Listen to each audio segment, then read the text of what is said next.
Nous venons de passer en revue les 4 types d'upsell, classique, mini, ancrage et report. Si vous vous dites « Waouh, c'était incroyable », oui, j'adore ces techniques. Mais le problème, c'est que se passe-t-il quand quelqu'un dit non? C'est là qu'interviennent les offres de downsell. Les offres de downsell sont le troisième pilier de notre modèle financier à 4 volets. Vous proposez cela quand quelqu'un refuse. Description.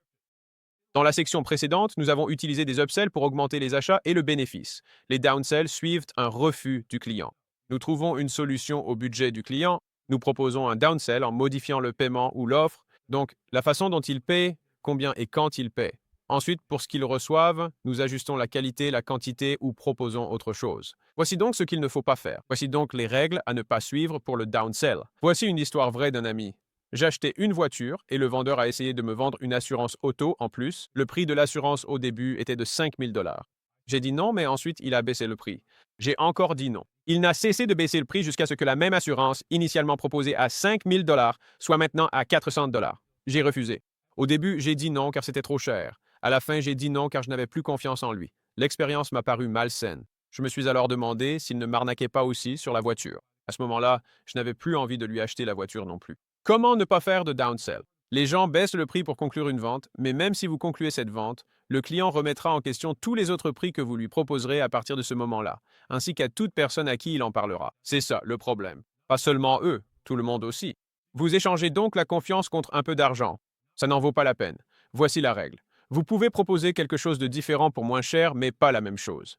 S'il avait proposé une assurance différente à un prix inférieur, au lieu de la même assurance moins chère, il aurait probablement gardé la confiance et conclu la vente. Le point clé, c'est qu'il a proposé la même chose qui valait 5 000 $ pour 400. C'est ça le problème, car maintenant, cela signifie en gros que votre prix n'a aucune valeur et que vous l'inventez complètement, ce qui est vrai, bien sûr, mais on ne l'admet jamais. Alors commençons. Règle du downsell. Souvenez-vous qu'ils ont dit non à cette offre, pas à toutes les offres. Voyez cela comme une opportunité de découvrir ce qu'ils veulent et d'en profiter.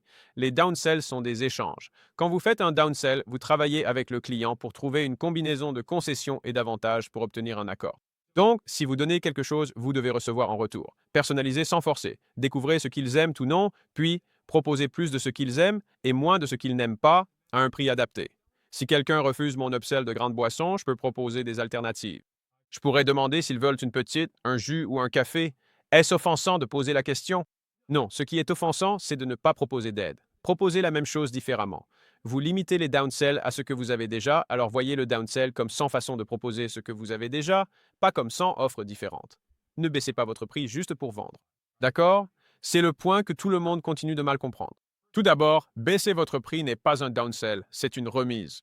Donc, si quelqu'un veut ce que vous proposez mais ne veut pas en payer le prix, tant pis pour lui.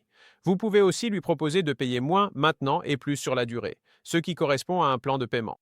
Passons en revue les options. Downsells avec plan de paiement, c'est-à-dire comment il paie, essai avec pénalité, une approche tactique sur la façon de payer car beaucoup font mal les essais et j'expliquerai ma méthode. Puis downsell sur les fonctionnalités, donc modifier ce qu'ils obtiennent pour le prix. Ces downsells augmentent encore plus les profits sur 30 jours. Ils y parviennent en faisant plus de ventes où les clients refusent. Vous pouvez utiliser une offre de downsell. Vous pouvez l'utiliser dès le début, après qu'une personne ait accepté ou refusé une upsell, ou en back-end, quelle que soit l'option. Et marque le début de nos offres de downsell. Commençons par les downsells avec plan de paiement.